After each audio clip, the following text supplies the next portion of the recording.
So this is my family tree, and currently I have it in what we call horizontal or pedigree view. The tree view button is over here on the top left of your tree view menu. Now, if you're using Ancestry on a mobile device, it's going to be in the bottom right. Okay, so top left on a web browser, bottom right on a mobile device. But you do have different options for tree views, and the top one there on that list is horizontal. This is my preferred tree view for a couple of reasons. This is me. These are my parents. These are my grandparents, my 8 great-grandparents, my 16 great-great-grandparents, and so on, right? That is what we call pedigree view. I like this because of, well, actually 2 reasons. One, I do a lot of DNA research, and I only inherited DNA from these people. I didn't inherit DNA from my dad's sister or my mom's second cousin, or right? Like I didn't inherit DNA from all my relatives. I only inherited DNA from my ancestors. Sometimes we use the word direct ancestors, which is actually kind of a redundant phrase because the word ancestor literally means these are the people who have the word parent in their relationship to me. So parents, grandparents, great-grandparents, those are your ancestors. Those are the people that you inherited DNA from. And in pedigree view, those are the only people that you are going to see. Now, we only allow you to see 1, 2, 3, 4, 5 generations at a time when you first start in pedigree view, but you can expand any one branch of this family tree by just clicking on this little arrow here to the side. It will then expand it another 1, 2, 3, 4 generations, and you can keep walking your family tree back like that, okay? The problem, of course, is that it gets so big that you have to shrink it down to being barely readable to be able to see it unless you're using a really big monitor. Which brings me to another point about tree views. Wherever possible, I would highly encourage you all to use multiple screens.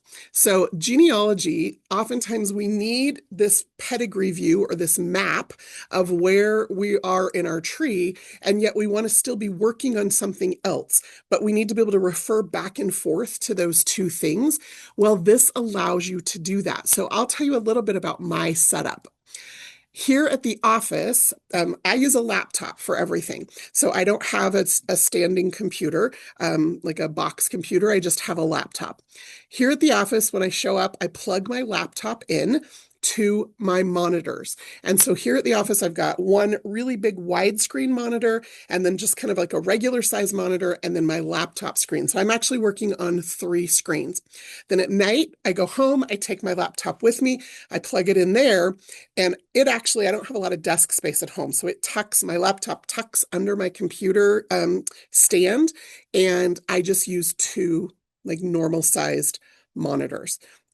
When I have to travel and I'm in a hotel room with nothing but my laptop, it's gotten to the point where I feel a little bit hampered because I appreciate having multiple screens and having that extra real estate. Because just being able to anchor myself back in exactly where I am in the family tree at all times is really important. Now, of course, most web browsers have the ability to have multiple tabs open at a time. So if I wanted to go look at somebody in my family tree, rather than click through to view that, almost always what you would see me do if you were watching me do family history is I would right click on it, open it in a new tab. Because then, at the very least, I can just toggle back and forth between this profile page and where he is in the family tree. Having that ability is fantastic. And then, of course, you could also do split screen if you're working with just one monitor so that you've got half of it on one side of your screen and half of it on the other. Different browsers allow you to do that in different ways. So as far as like just navigating information and the tree as your tree grows, it becomes, I think, important to start to think about what that looks like. So that's how I do that. Now, you'll notice on some of these people in the tree that the little arrow to open up another generation, let me zoom in so you can see it a little more clearly here. And go back up here, that sometimes it's a solid kind of gray circle. I'm using the dark view of family tree. And when we get into tree settings, you'll see that you can have other options.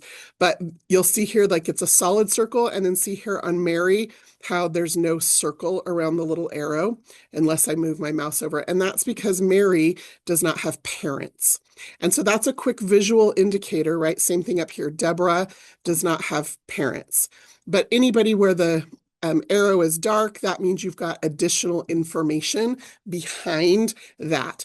Now, sometimes what'll happen as you're navigating your tree is exactly what just happened to me. It shifts the screen so that I'm always looking at the next set of things that I want to look at. But sometimes it'll shift things off the screen. So again, over here on your tree viewing menu, this bar over here, at the bottom, you have those zoom in and zoom out options that allow you to do that.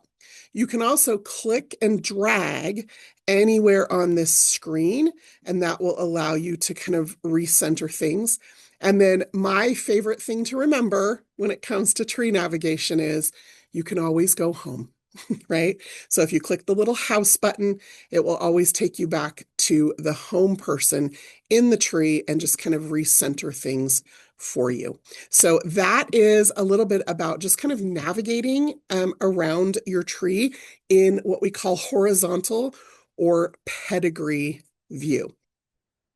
Now, if you have any specific questions about that, we're going to try something a little different today. I will be explaining, I know I'm already seeing some things pop up in the chat, but I will be explaining all the icons and imagery on this screen. Never fear, you don't have to ask that question yet because we'll get there. But if you have specific questions about actually just tree navigation, as I'm going through this, feel free to pop that into the Q&A or the chat.